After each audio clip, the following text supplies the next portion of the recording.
So, hi everyone, and welcome back to the Confidence Conversations podcast, another episode where we have honest conversations about confidence and what it really looks like for real people in real situations and real moments.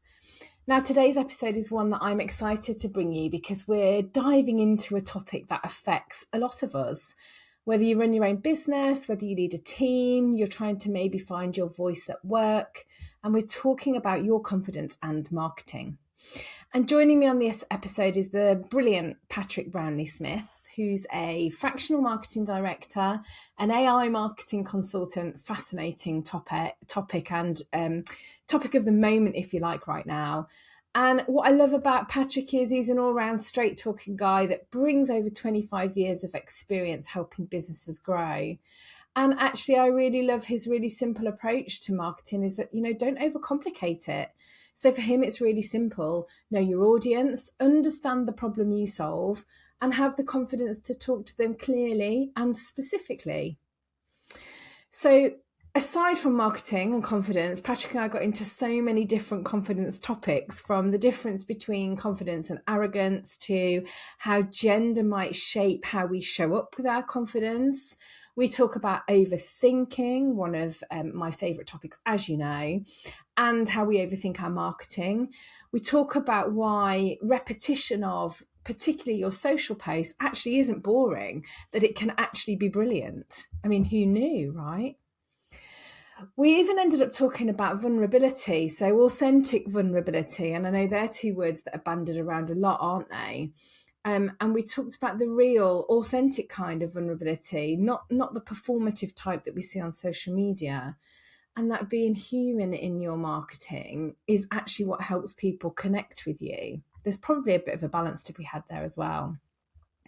We also had some fantastic mindset reframes as well. And you'll know probably if you've listened that one of my favorites is that, nobody's thinking about you. They're too busy thinking about themselves. And Patrick said exactly that. And I promise if you've ever walked into maybe a networking room or a meeting with your heart in your mouth and feeling really nervous, that part of the conversation will really resonate with you. So I think this episode's full of insights, honesty, a little bit of humour, some practical confidence building top tips that you can use straight away, whether you're writing a post, preparing a pitch, or just trying to feel a little braver in how you show up maybe. So grab a cuppa and let's go. And I hope that you enjoy. So hi everyone, and welcome to this episode of the Confidence Conversations podcast. And we're going to talk about marketing today. So I've invited the one and only Patrick Brownlee-Smith. The one and only. There you go. There's your introduction. Yeah, well, many people will be thankful for that. Actually, just as an aside, I used to be Patrick Smith. I got remarried about 3 years ago, and I'm much easier to find on LinkedIn now as Patrick Brownlee-Smith. But my wife doesn't like it when I refer to getting married as my rebranding exercise. Brilliant. There's the first lesson in marketing, people. A rebranding exercise. Hi everyone. And thanks for having me on, Gail. So I'm Patrick. I'm a fractional marketing director. I work mainly with B2B tech businesses, but I'm also an AI and marketing consultant, so I can help businesses put AI into their marketing process so that it produces quality output and not just AI nonsense. So I sort of have that twin track approach to what I do for work. I think AI is probably a whole nother podcast episode, isn't it? And I saw something on the BBC yesterday, and as you just called it AI nonsense, I think the headline on the BBC yesterday was AI slop. I was like, oh, okay, yeah, interesting. There's a level of confidence that, if you could get all your coaching clients to the level of confidence that AI is when it doesn't know the answer but gives you a really confident sounding answer. Oh, yes, absolutely. Well, I think you'll find that it has no idea. It's just, but it sounds confident. And people need to be, the general rule for AI is don't be taken in by the confidence of the AI answer that you get given, because it may well not be true. And that's fascinating for me, right, as well, because AI, so I have a real thing about the whole phrase fake it till you make it, because being fake isn't sustainable.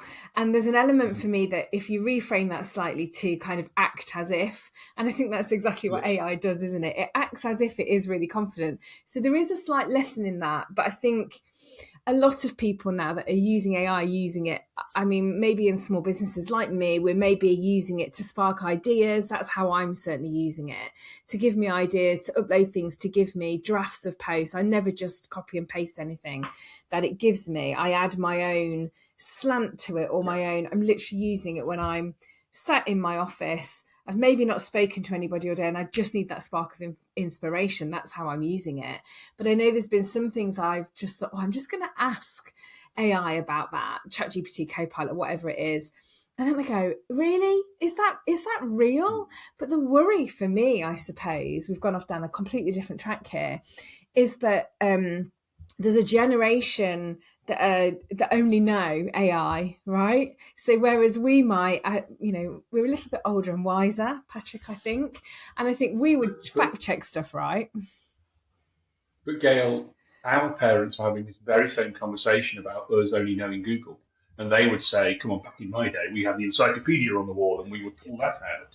Yeah, now we're saying to the younger generation, don't just use AI, use proper resources like Google. So, I mean, partly it's the evolution of technology. It's about using AI for what it's there for, and it's not there as an encyclopedic resource. So, don't ask it facts. And we are going off topic, and I will come on again and we'll do an AI episode if you like. But Yeah. in summary, for me, certainly when it comes to marketing, humans should still look after strategy, creativity, and insight. AI should be used for scale and speed and data. Brilliant. I love that. So, I love that being really clear, because I think one of the things that I've observed is that as we've talked more and more about AI, one of the things that is coming through for me is this human piece. Where is the human element in all of this? And people, look, I think we know, if we go back to COVID, we know we craved this kind of human interaction and connection. And, the do I work from home? Do I go into the office? That still rumbles on a lot. And a lot of that's about human connection as well. Whether you want too much of it, not enough of it, whether you want to be at home, whether you don't, all of that. A whole different debate. So let's get back on topic then. So tell me, Patrick, what does confidence mean to you? I'm not sure I know the answer. I'm not sure. I think, okay, so what it means for me. Generally, confidence, I think, is a good thing. And I think it's people should strive to be confident. I think there's a fine line, in particular for men, of confidence versus arrogance. Yeah. For me, confidence is grounded in reality, whereas arrogance is sort of unproven confidence. I actually use, again, I'm of a certain generation, I'm an Oasis fan, or was back in the day, and I use the Gallagher brothers as a classic example of confidence and arrogance. Noel Gallagher wrote all the songs, was the genius behind the band, and was rightfully confident. Liam Gallagher was all he did, and I know he did it very well, but all he did was the singer, and so his confidence was arrogance. So for me, I think confidence is it's a combination of preparation, like I'm confident talking to you because I've thought about it and I've prepared a bit, and we've had a conversation ahead of this and all of those things. So I've prepared, but it's also a balance of that preparing and it being grounded, but also not caring, because what's the worst that could happen for me if I fluff a sentence here in this podcast? So I need to be confident to be able to carry on if I do, and not freeze because I say the wrong word. And so it's that balance of, like I say, preparation and also not caring. Yeah, and the not caring thing, that's something that's come up a lot actually lately with in a few coaching sessions that I've had with clients and in a few conversations. And I think again, I come back, maybe this is an age thing as well, right? That we come back to that, actually, we're at a point where we don't care. And I don't think that's true. I think we do care, but we don't care so much about sort of what happens around us and what the consequences are. I mean, I overthink everything, but I think we do care, but we care about different things, right? Different things are important, aren't they? But I think there's an element. One of the reasons that people are, I don't know if nervousness is the opposite of confidence, but one of the reasons that people are nervous is because they think other people are going to spot them, judge them, whatever it may be. Mm. And the reality is that in the nicest possible way, most of the people don't care. Nobody's thinking about you. And exactly, because they're too busy thinking about themselves. Yeah. They're too busy being nervous about themselves. And, you know, in lots of rooms that we walk into, the majority of people are there to support us and want us to do well and are there to lift us up and ignore us when we fall a little bit and then help us get back up again and start again. Yeah, it's so true. And I had a client recently, and you're right. It's a fear of judgment. Usually, it's a fear of something. Usually, and judgment certainly comes into it. And I had a client who was really worried.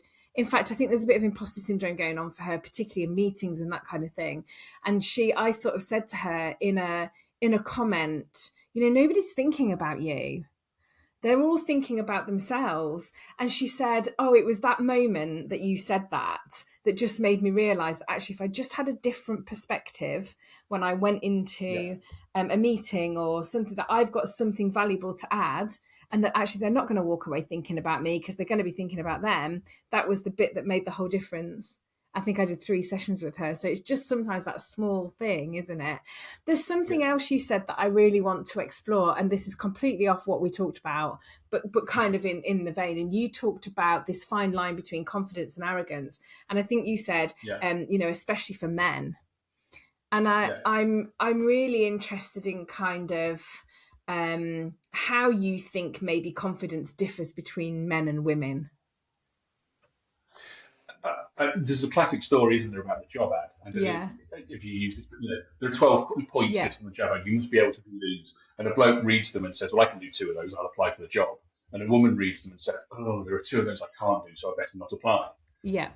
I think men are taught, you know, by society that they will achieve and it'll be fine and they can move forward. And so that they should, going back to that fake it till you make it, not quite that, but they should assume they will be fine. So work on that assumption and you will get there eventually. And I think society teaches women that unless you're 100% certain, sort of, and I'm putting big air quotes around this because these aren't my words, but know your place, you know, and sit down, be quiet, and, you know, be a good girl. Well, yes. It's interesting you say girl because I was about to say I think society often treats women like children in that way, which is, you know, don't speak until you're spoken to. And so if you're going to break that barrier, you better be damn certain that what you say is worth listening to. Whereas men just hold the room all the time, so they can talk nonsense. Going back to your client's meeting, men can talk nonsense in a meeting because they're expected to hold the room. A woman isn't expected to say anything, so when she does say something, it better be right. Because blokes have spent the last 59 minutes waffling. Yeah, it's fascinating. And so we're taught that we're able to get away with that. And I know when it comes to confidence, I arrive into a room 50% more confident than people not like me because I am a white middle-aged man.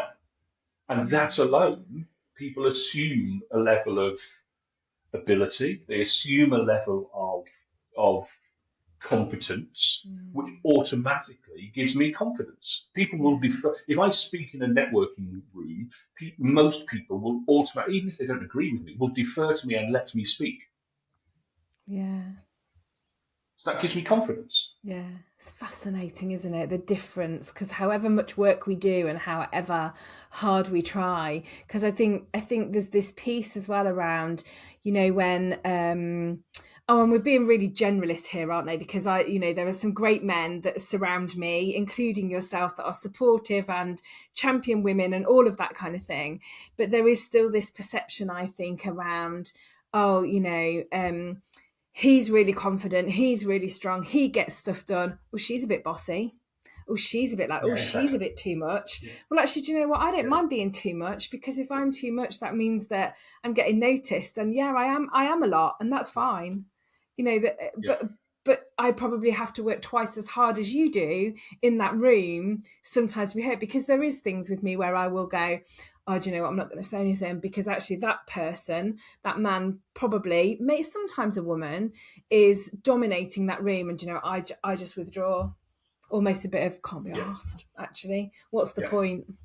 Yeah, it is fascinating. And then that's a confidence knock, isn't it? Because you sit back and then someone will say what you were thinking, and then you go, oh, damn it.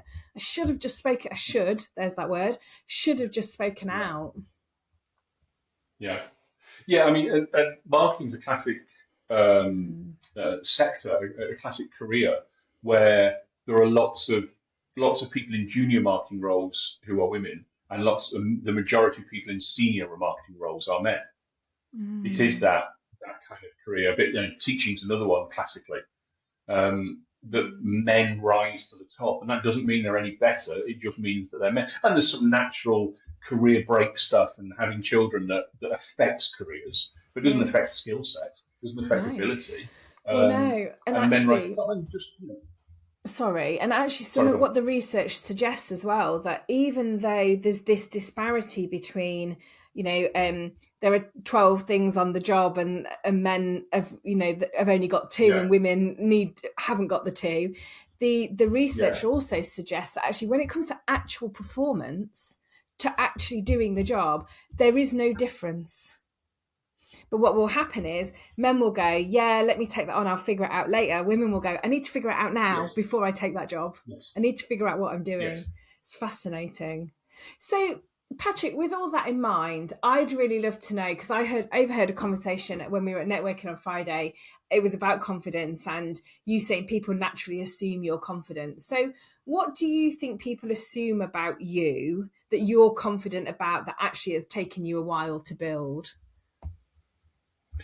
I mean, I think that sort of networking and public speaking, and I think, like I said, I walk into a room, and it also helps that I'm relatively tall and deep voice, and those things just give people an air of confidence.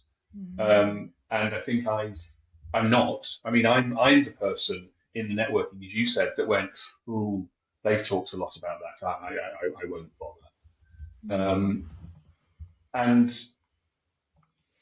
But one of the things I do in networking, one of the things I try and do in new groups, new scenarios, I also know that I'm quite a chatty person. And so I will eventually end up just talking a lot, and people will hear my opinion, because, when you wind me up, I don't stop. So the first few times I go into a scenario, I try to be quite quiet. I try to listen. I try to take the temperature and try not to put myself forward, because I know I will, not necessarily because of ability, but just I know I will push myself to the front of the pack eventually anyway. So I'll start at the back. Yeah, I love that. That's interesting. And I wonder if you asked people that have seen you at networking, is that true of you? I wonder what they would say. And I think once you've seen me a few times, you'd just be chatty and confident and no problem. Yeah. But if you met me, if you judged me after the first time in a new group, then that might be quite different. Yeah, interesting. So let's get on to marketing and confidence then. So first of all, like we described confidence, how would you describe marketing as somebody that does marketing all the time? In many ways, marketing is really easy, and people overcomplicate it. Marketing is know your audience, know your market, understand why they buy from you or why they should buy from you. What is the problem that you're solving? What do they care about that your product or service will alleviate for them? And then talk to that, and talk to it really specifically. Be really bold and confident in your message, and that's it. I mean, you know, if you can measure and improve and add all the extras around it, great. But it's know your audience and talk to them. Simple. And then what's the biggest misconception then? You've probably kind of just said that is that people overcomplicate it. Is that the biggest thing that people do with confidence in their marketing? I think there are a couple of things. I think one is, well, then they're linked. So it's about almost being too busy with their marketing. I think people think they have to do something all the time and be super busy. And I'm generally talking about, so I work predominantly with medium-sized businesses, B2B tech. So, but I'm talking about sort of those businesses down. If you're, you know, if you're Mars, then that's very different. It's a very different type of marketing. It's not theoretically, but volume-wise it is. But for small and medium businesses, there's a sense that they need to be too busy. There's almost a sense that they need to be too creative and have a new idea every day and every week. Coming back to ChatGPT and LinkedIn posts, what makes you assume, Gail, I'll throw this back at you slightly, what makes you assume that if you've written a LinkedIn post, everyone in your audience has read it? So that by the time you write your next LinkedIn post, the next day or the next week or whenever, however often you post, you need to write something different. Because actually, I guarantee that if as many as half of your target audience has read post A, you've done well. So why not write post A.1 and A.2 and A.3 and A.4? Why not take a theme idea and repeat it? Because even for the people that have read it the first time, if it resonates with them, they'll happily see it again. Yeah. So there's a sense, one of the biggest failings, especially in smaller businesses, is marketing has to be too busy. And actually, you found something that works, repeat it. And one of the things that I tell marketing departments is, you will be bored of your marketing before your audience is. I love that. And I was thinking about the LinkedIn posts, and I think early on in my business, I was quite hung up and I was tracking everything. And I was like, why am I doing this? And I know that, well, there are people that don't see it. There are people that do see it, but don't really interact with it. I'm talking generally about LinkedIn, about social media.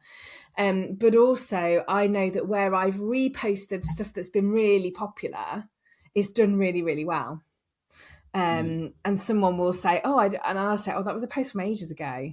And I don't do is I don't just reshare it. I will do it as a new post. I could Absolutely. and need to be better at repurposing content, because I've got a lot of content over 7 years. I need to be better at. And your point about, you know, if half of your audience sees it, then you've done a good job. But I bet for most people, it's not half. Nowhere near. No.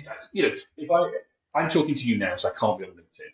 So let's assume after this conversation, I go straight on LinkedIn, I'm not going to scroll until the bottom of LinkedIn before I'm going to be on there for 10 minutes while I finish my cup of tea. You know, and then I'm going to do some work, and then I might look at LinkedIn again or any social media. But you don't scroll to the bottom before you move on. You just, I do when I should be going to bed and going to sleep like the rest of us, but you know what I mean. So people don't read every post, so assume that they haven't read yours. Yeah, I like that. And keep it really simple. What's a story then, or I don't love this phrase, but a limiting belief, a story that we tell ourselves that gets in the way when we're marketing our businesses? I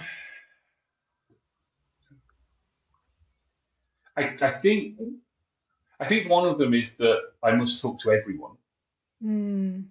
That, you know, anyone could buy from me, and therefore I must talk to everyone. And the reality is that means you end up talking to no one. You're too vague, you're too loose, you're too loose with your terminology.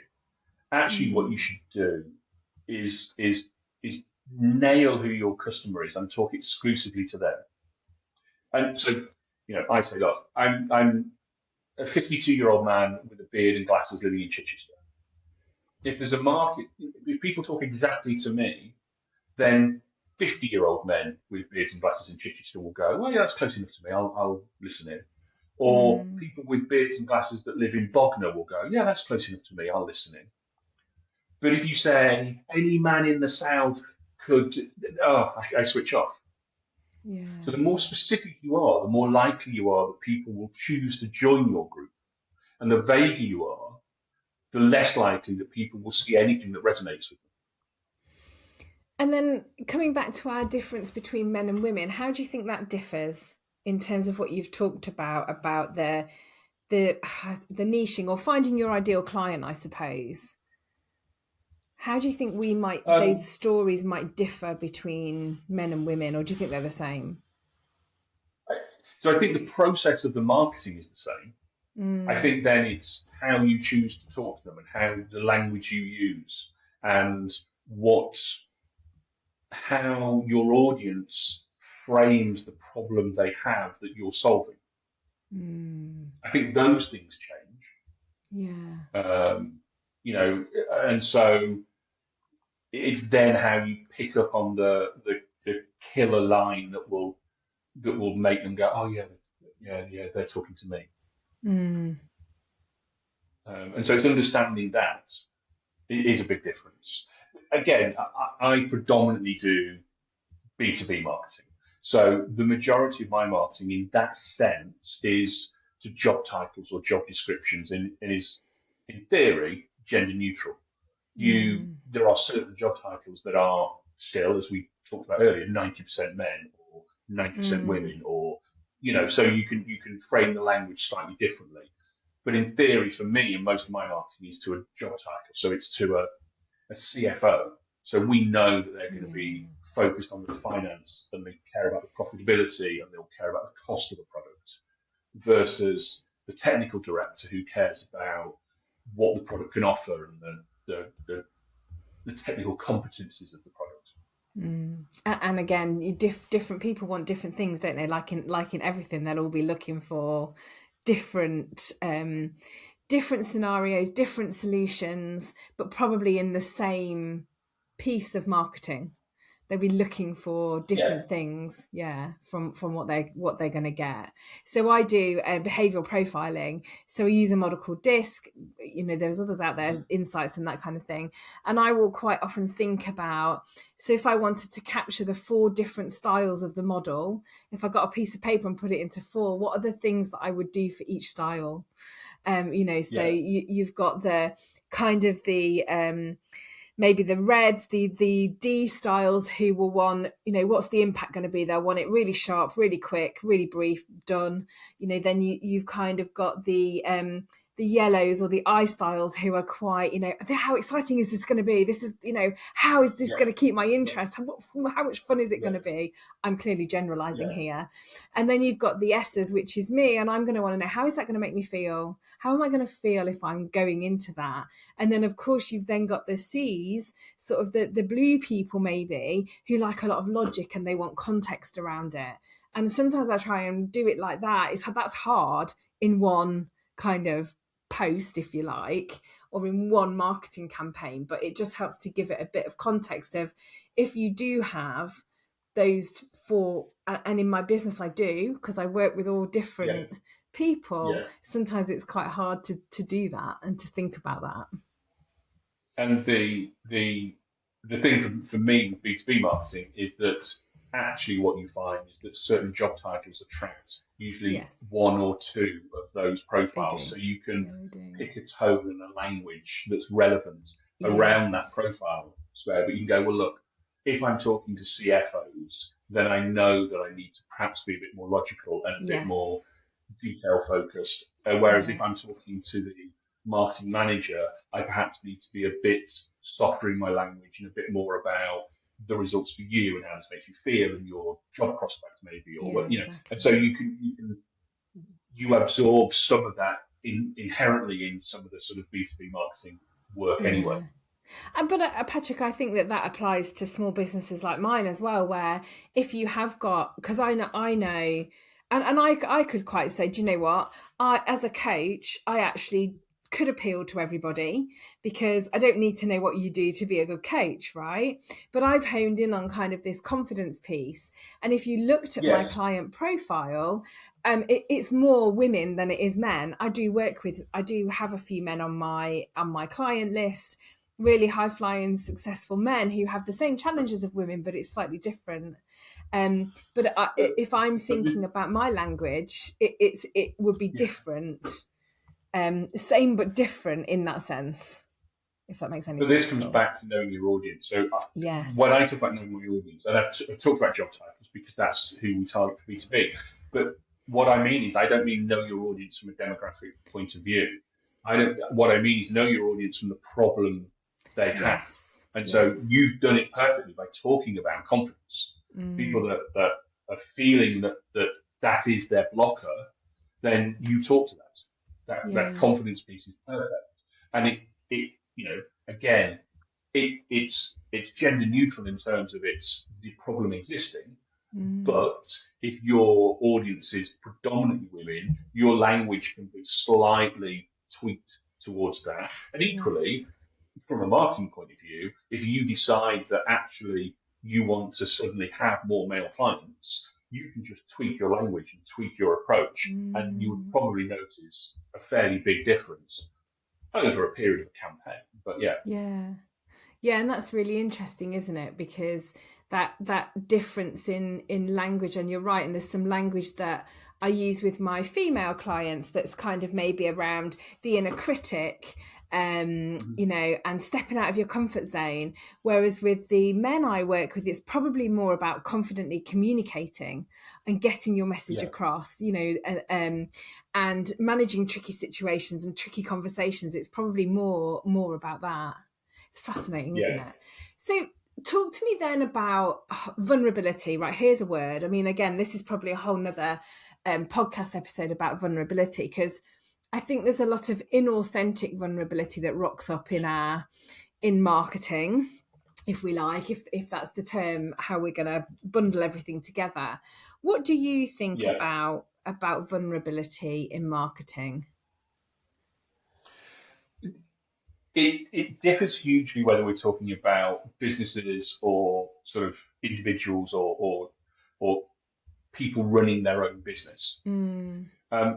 For me personally, I think that running my own business, I'm selling me as much as my skill set, and so people need to know me, and that means the full picture of me. So you know, I'm not gonna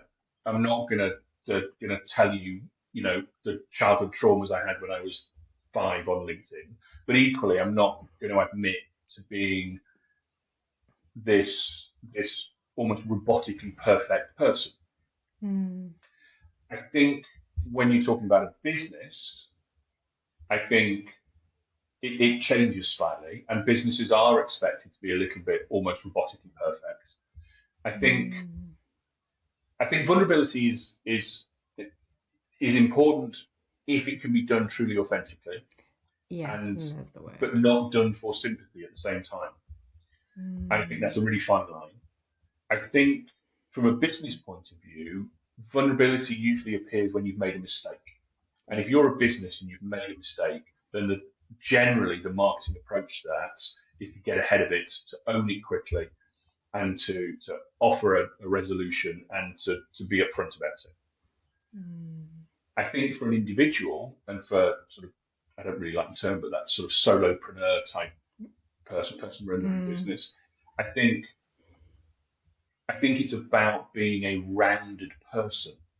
And so vulnerability is a part of that. I think if you overplay it, then people think that's all you are. But if you never show it, equally, that's a bit strange.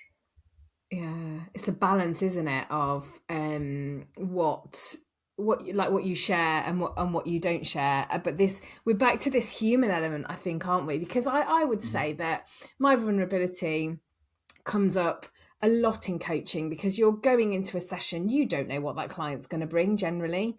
You know, sometimes there can be tears, there can be anger, you don't know where the session's going to go, you feel like you don't know what the direction's going. And so I think it shows up quite a lot. And I'm I'm not the expert by any stretch of the imagination. I learn from each client, but I guess it's about finding that balance, isn't it? To help people. One of my clients said to me a while ago, I just love the fact that you're human. And so whilst I don't share, all the stuff that I go through, that sounds really dramatic. It's not.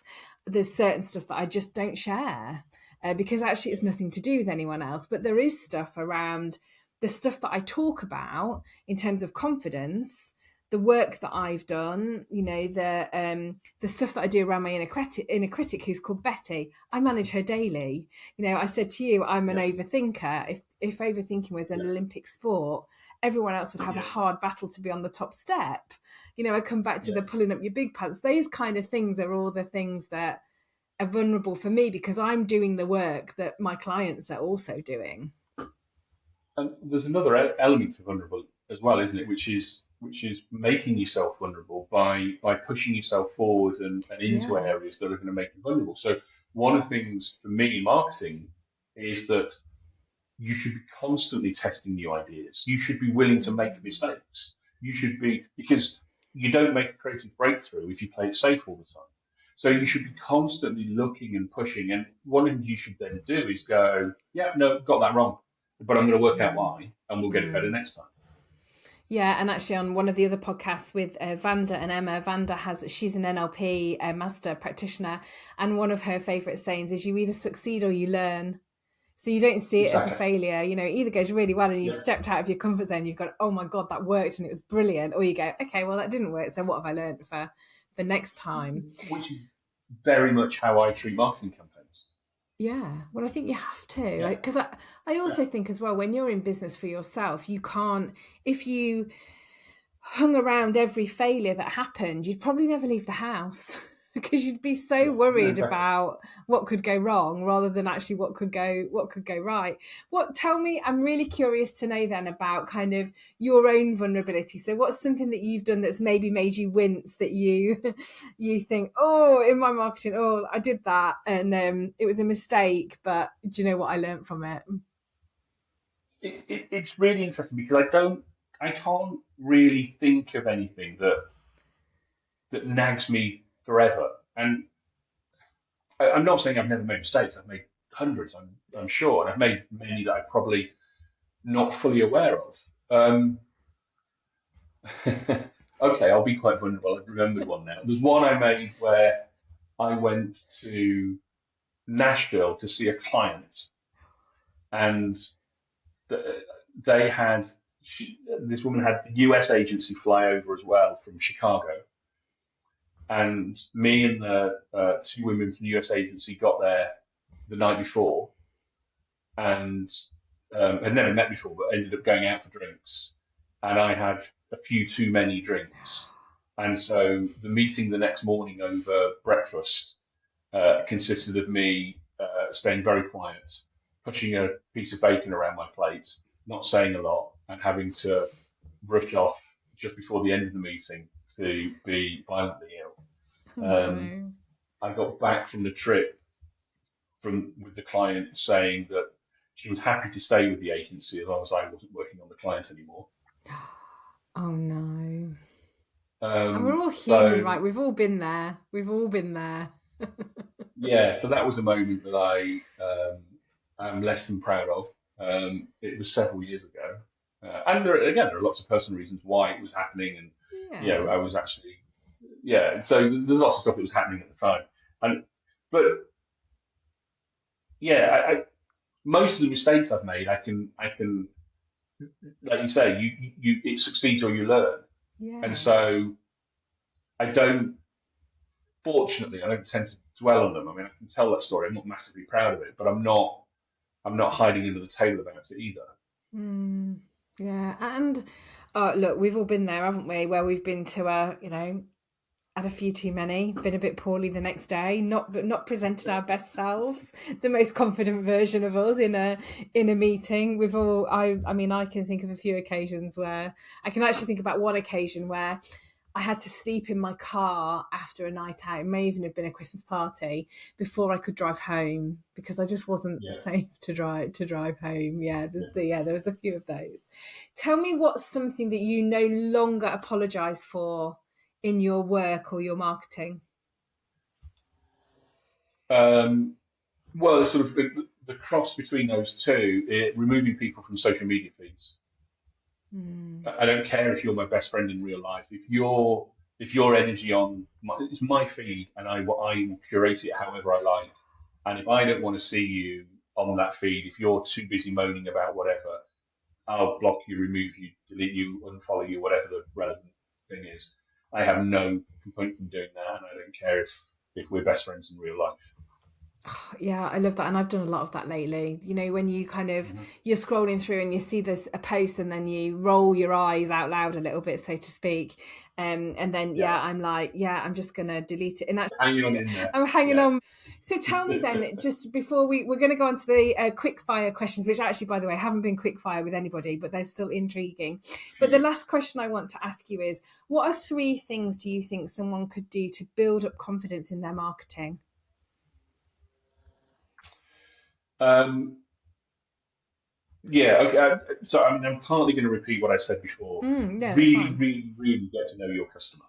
Yeah. And that could include, you know, going to visit them, going to understand how they use your products, spending the day with them, doing surveys, whatever it takes. Get to know your customer, and like I say, if possible, and it's a bit different for someone like you customers using your product in the room with you at the time, but watch them use your product, and maybe for you, it would be have intentional follow-up sessions to understand and get feedback from them. For companies that sell things, products, go and watch them be used.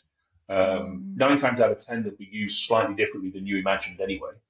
Interesting. So truly understand your customer is the first one, Yeah. and then the next two are linked, which is measure your results and iterate based on those measurements. So, run tests where you tweak a headline, where you change an ad, where you, whatever it may be, but measure. Have a standard. Yeah, that's good. Okay, how can we make it better? And if you're constantly doing that, and sometimes you'll make it worse by mistake, but you run it as an A/B test, so at least half your audience get a good one. But that's how you learn, and that's how you find out more, and that's how you push the boundaries a little bit. Yeah, and I think everybody, whether they're a small or medium-sized business, or businesses that you work with, or businesses like me, there's definitely things you can do there. You've got me thinking about something I might do later in the year, and about actually what can I do now to get to know my customer in terms of what they want from something that I'm not going to sell, but something that I'm going to do. How can I get to know them? What are the things that I can do? Because if you know them, then you can talk to them confidently, even when they're not in the room. So you can talk to them on LinkedIn, you can talk to them with an ad, you can talk to them in a podcast, you can talk to your customer, but you can only do that if you know them. Yeah. Brilliant, thank you. So quick fire then. When was the last time you felt confident? What were you doing? Who were you with? Where were you? I'm genuinely confident in my client meetings. I had a couple of client meetings recently and found myself advising people, and so I had a new client meeting just the other day in Emsworth in a cafe, and sort of don't do it very often, but half caught myself halfway through the conversation going, this is going well, and because I'm confident I know what I'm talking about, and I was talking to a client that was willing to listen, and that felt good. Yeah. And that right there, is that not know your audience, know your customer? Yeah. Well, yeah. Brilliant. And so, what's a non-negotiable for you about your confidence? I don't know. I just.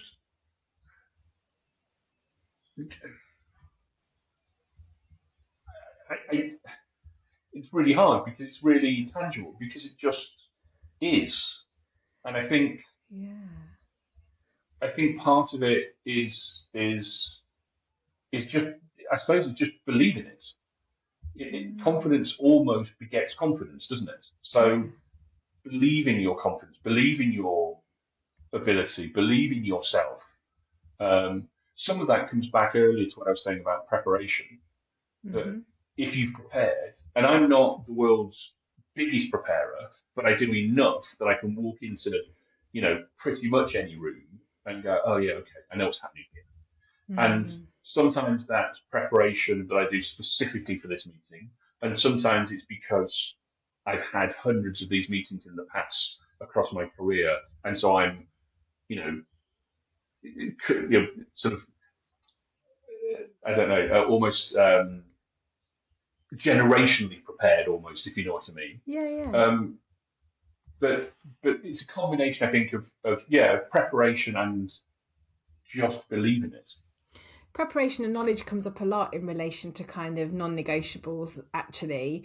But the other piece that you said about just believe in yourself, believe, because the meaning of the word confidence is to have trust in whatever you do. Believe whatever the outcome is going to be. So I think that's quite interesting. What I also think is really interesting is that again, a difference between men and women in terms of their confidence, because you're like, oh, I don't really know, whereas I think a woman would have gone, oh well, I do this and I do this and I do this, because it's more of a conscious confidence, if you like, with women, which I think is really interesting. And it comes back to what we were saying at the beginning. I have confidence, or people assume confidence of me just by the nature of me being white, middle class, tall, deep voice, all the rest of it, and walking into the room. Yeah. And actually the research for around a lot of imposter syndrome as well is that when you are one of a few or the only one, that brings about, in a group or a scenario or a cohort, whatever that looks like, a meeting, that brings about those feelings of being an imposter. Because again, there's nobody in the room that looks like you, sounds like you, talking about what you do, has your qualifications, or all of those things can all bring about those feelings as well. But it's interesting, isn't it? So what's one piece of advice to turn self-doubt into confident action? I think it's probably two from me. One is just do it. Yeah. And linked to that is because in the nicest possible way, nobody actually cares. Yeah. Nobody cares. There's a great expression I like, which is don't compare your inside to other people's outside. Yeah. You're busy fretting on your inside, but the point is so are they, you just can't see it. Yeah.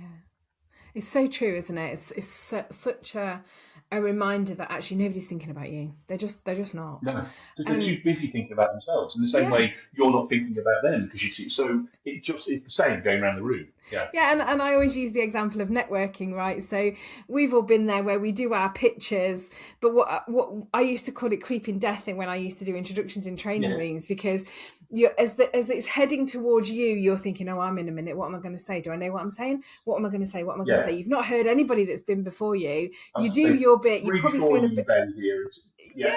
You probably feel a bit hot, and then you don't hear anything after you either because you're like, oh, thank God that's over.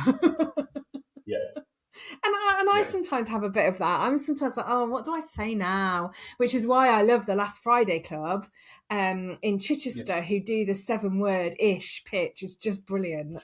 It's just brilliant. And it keeps it short as well. What's one daily confidence habit that you would recommend? Well, what works for me is movement. Exercise, getting outside, walking.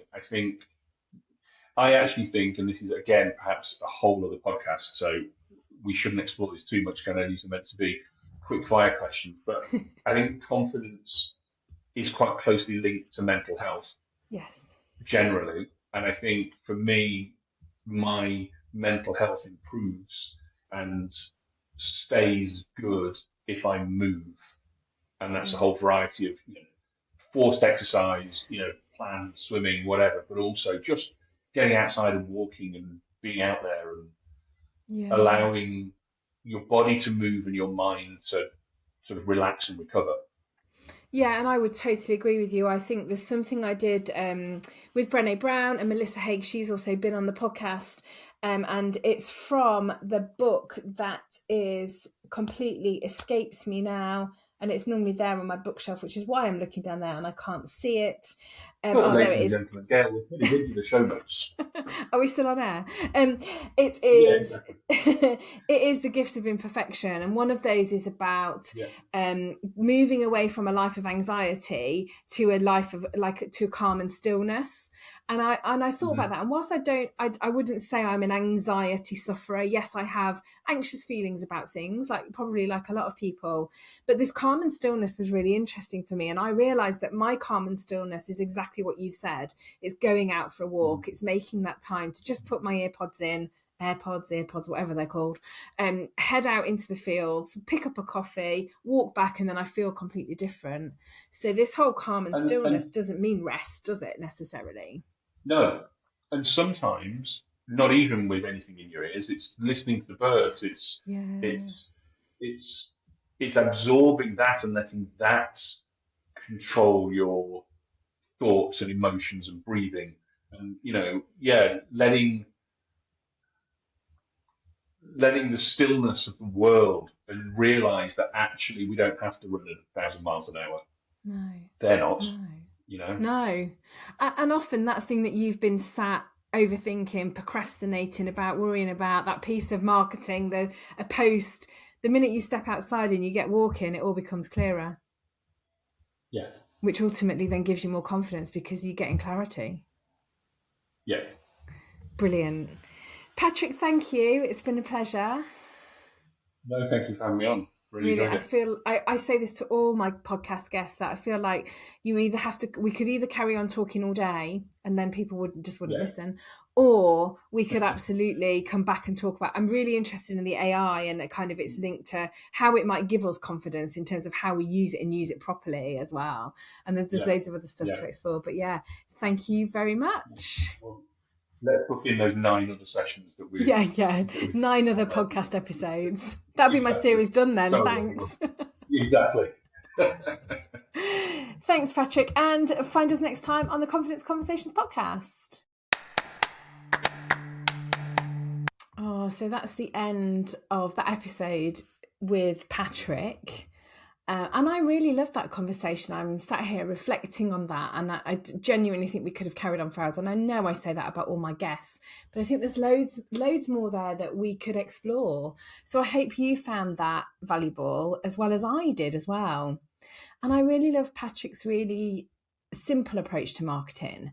That marketing doesn't have to be this overwhelming beast. It doesn't have to be complicated or constantly busy. Because it's about clarity, it's about connection, and it's about confidence.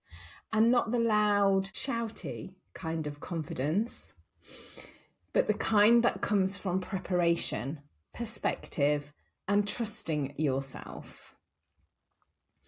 So whether you're about to write your next post, maybe you're planning a big launch, maybe you want to speak up in a meeting, or you're going to try something new in your business, I think the point here is that confidence isn't about having all the answers right.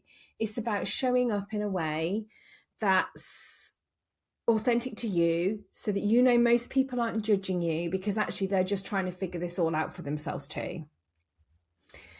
I also really love talking to Patrick about vulnerability and this not performative piece, but part of being human. And sharing the real you in a way that feels safe, it feels real, it feels authentic, because it's that often helps connect people with your message the most. And then on the flip side, I love the fact that Patrick sits there as well and kind of curates his social feeds and removes the things that drains him and protects his space. And maybe we need to do that with no apologies needed. So if today's episode sparked ideas for your marketing, or maybe shifted how you think about confidence, I'd really love to hear from you. Let me know. Come and connect with me over on LinkedIn or on Instagram or on the socials. All links will be in the show notes, or indeed connect with Patrick. And of course, if you enjoyed this episode, I'd love it if you'd subscribe to the podcast. Maybe you share it with someone who you think might need a bit of a confidence boost today. So a massive thank you to Patrick again for joining me on the podcast. I really enjoyed chatting to him, and no doubt we'll be back because, as we said, we've identified about 9 other different topics we could actually talk about. So then until the next time on the Confidence Conversations podcast, I'd say to you, have trust in yourself, whatever the outcome. Keep taking those small confidence steps that will make a big difference. And don't forget to pull up your big pants.